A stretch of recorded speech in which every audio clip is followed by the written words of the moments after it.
The rookie-mind boss Kevin Beets experienced growing pains while managing Squire Creek. Critical delays in equipment have slowed down Tony Beets' eldest son, leading him to spend over $1 million and feel the pressure mounting as trouble arose. Kevin turned to his father Tony Beets for assistance after a series of setbacks. Kevin and his team finally felt the thrill of progress as they tore into the 10 wall and set their trucks moving. We're down in the making some good headway. It feels awesome to finally rip into the 10 wall and get the trucks moving, Kevin shared for a moment. Optimism coursed through the team as they inched closer to production, yet as Kevin knows all too well, excitement and effort alone aren't enough to guarantee success in the mining world. Despite their progress, the operation remained unproductive in its most critical sense. Not a single ounce of gold had been mined. The crew is still deep and overburdened with nothing to show for the $1 million already spent on the operation. For Kevin, the pressure is mounting. We're getting to some real production now, he explained. But if we want to keep up and reach our goal, we need to make sure the trucks keep moving to regain momentum, Kevin said. A bold 3-week deadline to transition from overburden to pay dirt bills are still coming in. But no gold is. We need to stay focused on moving dirt and keeping all the machines running. If everything goes to plan, we should hit pay by the end of the month. Unfortunately, Kevin's timeline was soon disrupted by an all too common adversary in mining water. As the team pushed deeper into the Lynx cut, they hit the water table, which flooded the operation. The drainage ditch designed to channel excess water away was overwhelmed, turning the floor of the cut into a muddy, nearly impassable mess. Trucks became stuck in the thick mud, grinding operations to a halt. This is soft, Kevin observed, surveying the difficult conditions. The team knew that without immediate action, their chances of meeting the 3-week deadline were slipping away. The solution seemed clear. A dewatering pump. Brennan, a trusted crew member, suggested bringing in a pump to lower the water table and dry the cut floor, allowing trucks to move freely. However, the team quickly realized they didn't have a working pump on site. We don't have a pump, Brennan said. I was supposed to borrow one, but I haven't had time to pick it up yet, Kevin admitted.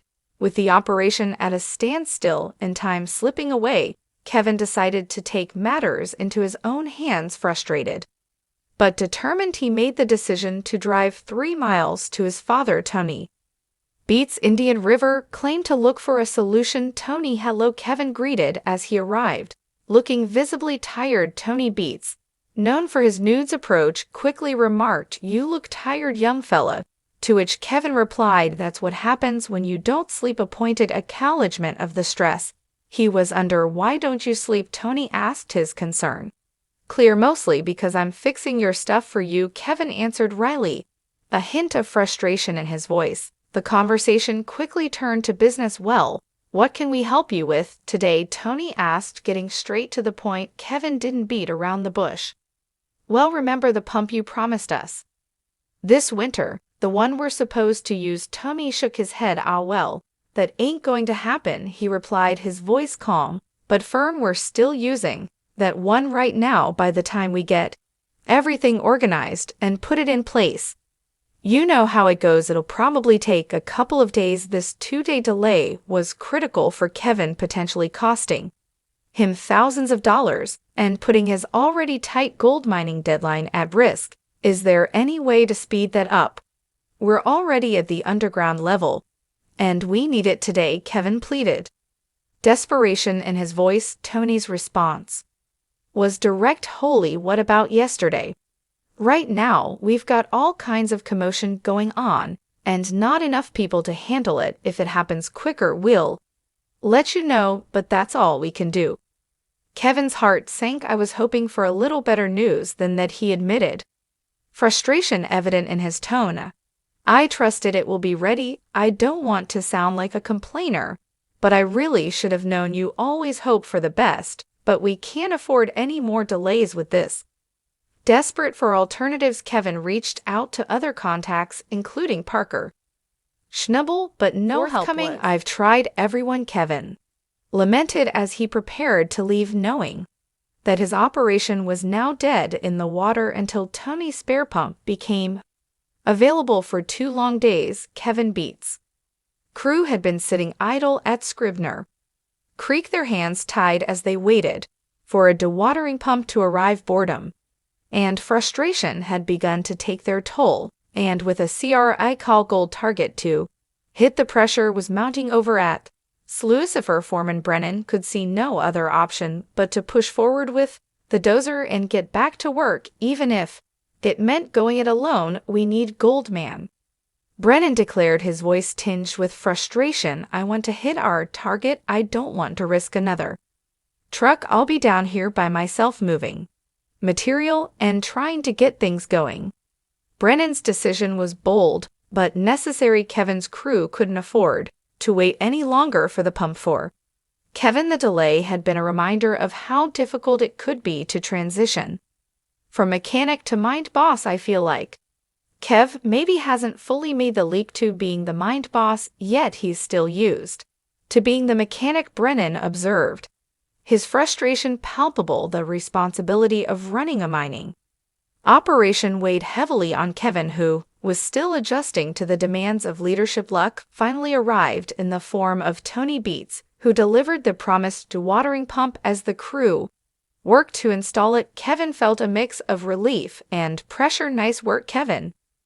Beautiful. Let's hope this will get our cut dried out," he said, his voice filled with a cautious optimism. "Installing the pump wasn't without its challenges. Every time we borrow something, it's 9 days of fixing," Brennan muttered as they prepared to fire it up, his words underscoring the difficulties of relying on borrowed equipment in the unforgiving world of gold mining. After making some crucial adjustments, including setting a Murphy switch designed to prevent engine damage, the pump roared to life, filling the air with its steady hum as the crew watched the water level drop. Their spirits lifted with every drop pumped out. "Look how quick that's drying up already," Kevin exclaimed, his enthusiasm clear. With the pump now operational, the operation was back on track. Kevin and his crew could see the end of their wait in sight, but the journey was far from over. Brendan's voice was tempered by experience as he remarked, "Let's just pray this thing doesn't break down tonight. It's our lifeline right now." High-fiving his team, Kevin knew that they had overcome a significant challenge, but in the world of mining, as always, the next problem could be just around the corner. "Tomorrow can bring a new one," Kevin said, his words a reminder that despite the relief of overcoming this setback, the constant challenges of the job meant there was always another hurdle to clear. Kevin Beets and his crew have experienced a significant turnaround in their operation at Scrivener Creek, as evidenced by the successful deployment of their dewatering pump. Observing the progress, Kevin couldn't help but feel optimistic. "Look how much water's in this ditch right now, and it's only half full," he remarked, noting the difference from the morning's water levels. "You can see how high it was this morning. Unlike Rick's operation, Kevin's pump was successfully draining his cut, allowing for significant progress and a boost in morale." "This is awesome. One step closer to getting that plant set up. One step closer," Kevin exclaimed confidently. The progress was clear. The cut was now being efficiently drained, and spirits among the crew were noticeably higher with the water cleared from the cut. Kevin and his foreman Brennan wasted no time getting back to work. "I'm very happy with the way everything's looking down here," Kevin shared. "We got the pump and it's been running great, and it's drying our cut out just like we needed. The trucks are moving along nicely, so I'm very, very happy." The improved conditions were palpable. "It's way better now that the waterers finally dropped a little," Brennan added, relief evident in his voice. "Hopefully no more getting stuck." While Kevin admitted he wished he could start with brand new equipment, his optimism remained undimmed. "I'd love to have brand new equipment, but I just don't have that much capital," he said. "We'll make do with what we have and work toward it." As the operation began to take shape, Kevin reflected on the changes with pride. "It's starting to look like a real mine now," he said, the satisfaction clear in his voice. The success of the dewatering pump marked a major turning point for Kevin and his crew, allowing them to move closer to their goal with less than 3 weeks left to meet their mining target. The successful installation and operation of the pump had not only brought immediate relief, but had also instilled a renewed sense of confidence in Kevin's ability to manage his crew in